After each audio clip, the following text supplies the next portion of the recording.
And that brings us to our game of the week. College Game Day will be there along with many other major TV networks. We're heading out to Norman, Oklahoma to Memorial Stadium where the number 6, that's right, the number 6 Tennessee Volunteers hit the road to take on the number 15 Oklahoma Sooners. This is a 7:30 p.m. kickoff on ABC/ESPN Plus. Primetime kickoff and also homecoming. Not homecoming in the sense for Oklahoma, but homecoming night for Josh Heupel, head coach of the Tennessee Volunteers, who played quarterback for the Oklahoma Sooners back in the early 2000s. He gets to come home and visit a very familiar territory on the other side. Brad, I'll turn over to you. A lot of big names in this game, a lot of big coaches in this game. Brent Venables versus Josh Heupel, offense versus defense in the SEC. Who wins this primetime matchup in Norman, Oklahoma? Yeah, Nate, absolutely. Well, first of all, I want to shout out one of my good friends, Ben McGreevy. Him and his wife Amelia are headed out to this game. They're big Tennessee fans, so hope y'all have a really, really good time. Hope y'all have a safe travel. Absolutely. Nate, you mentioned Josh Heupel obviously returning home. I was reading an article today, and man, this one was also an interesting storyline. Josh Heupel, I believe, I think it was early 2010s, was Oklahoma's offensive coordinator and was let go by Yep. Bob Stoops. And so, man, that's just another compelling storyline. You wonder, was that a mistake? Could he be Oklahoma's coach right now? If things, went a different direction. So a lot of storylines in this one. I want to start off with Oklahoma. Hey, Oklahoma, welcome to SEC. You get Tennessee to start off with. Nate, this one really, really reminds me a little bit when Georgia went on the road to Missouri when Missouri joined the SEC in their first Mm. year. It's just I don't know. There's to me just some similarities. Of course, Oklahoma features Jackson Arnold, who is one of the you know um, up and coming superstars in college football. Has played well.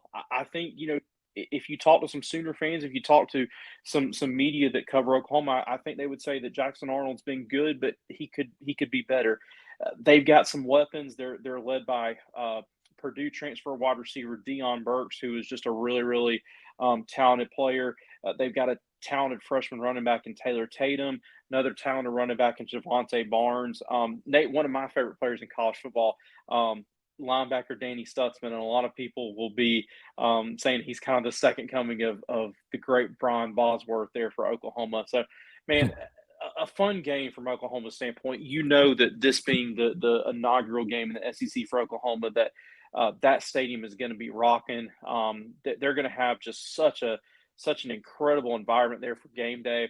But Nate, I got to talk about Tennessee because not to give away my pick, but I think the Vols are a really, really talented team. Josh Heupel has got that program in such a good place. Of course, they were in such a state of turmoil after Jeremy Pruitt, after Butch Jones, and Josh Heupel has come in there, instilled a good culture in there, and he's really settled things down. And Nate, I'll be honest with his offensive scheme. I'll be honest, I had some doubts that it would be able to succeed in the SEC. And granted, I know Tennessee has not won anything big since Heupel's been there, but look, they're to me, I mean, they have got to be a favorite to be in the college football playoff. Nico is just, and I'm not going to try to pronounce his last name, but he's just really, really playing good football. I think he has another, coming out game this week. Nate, what stands out to me is you think about this offense and they throw it all over the field, but man, they're so balanced because Dylan Sampson is a great, great running back. Nate, this blew my mind. He's already got 9 rushing touchdowns this year. I mean, that is just absolutely unheard of.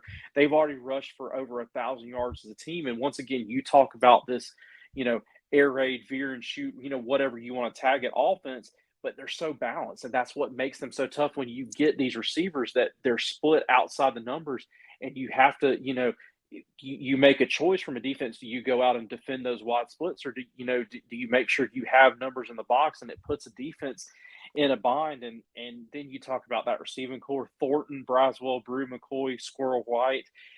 It impressed me because they're balanced with big physical wide receivers. Squirrel White, the quick shifty guy. You've got some good route runners, some good possession guys. So Tennessee, man, they're a fun football team. I'm excited to watch this. And Nate, I will say my final point. Like I said, I've given away my pick that I'm taking the Volunteers. My final point: Oklahoma is really they're trying to figure it on the offensive line. They've got a revamped offensive line. They've got some transfers in there. James Pierce, to me, is the best defensive player in college football. I think he absolutely wreaks havoc on Oklahoma's offensive line Saturday night, and he gives them a welcome to the SEC Oklahoma. I think he has at least 2 sacks, a couple tackles for loss. I think the Vols win this one by 17. Wow, that's a big spread. Brad, you brought up so many great points. So one of the biggest differences in this matchup for me is Jackson Arnold, quarterback for Oklahoma. Young guy, has a lot of potential, but he's got a lot of room for growth. And with that being said, he's going to struggle a lot in this game, in my opinion. One thing we talk about is Tennessee's explosive offense, but what we don't talk about is in the last 2 games, they've held their opponents to 10 points. And yeah, we'll hear people say, well, of course, they played Kent State. Of course, they played, and I'm drawing a blank, but NC State, who has a decent team, held them to 10 points, put up 51 against them in the second game of the year. Then they hold Tennessee Chattanooga to 3 points. But then you look at the other side of the ball with the Oklahoma Sooners, and they struggled against Tulane.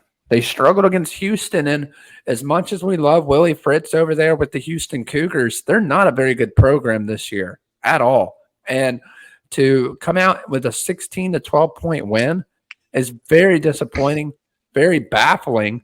And I'm going to keep it short and sweet. Give me the Tennessee Vols big in this one. I'm going to go a step further.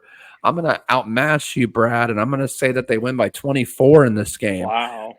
I think this is going to be a coming out party. Look, another big takeaway from this game when we look back on Sunday, this is Nico's coming out party. This is a primetime matchup. All eyes are going to be on him. Everyone's been wondering what this 5-star is made of. And I'm gonna make a bold prediction, say he has 4 or 5 touchdown passes in this game. I think he absolutely lights up that scoreboard. I think he throws for 350 yards. I think he puts up 4 or 5 touchdowns, maybe 1 on the ground. We know he can use his legs. And give me Tennessee big. Let us know down in the comments what your thoughts are on this game and who comes out in Norman, Oklahoma in this first-time SEC primetime matchup between the Tennessee Vols and the Oklahoma Sooners. Be sure to check out our new partnership with Squad Blitz, squadblitz.com. The only way you should be playing college football fantasy, the only way you should be playing fantasy football, period. We'll see you next week. It's time to break the huddle. Hey, YouTube, did you like what you see? Be sure to subscribe down below and check out these videos next.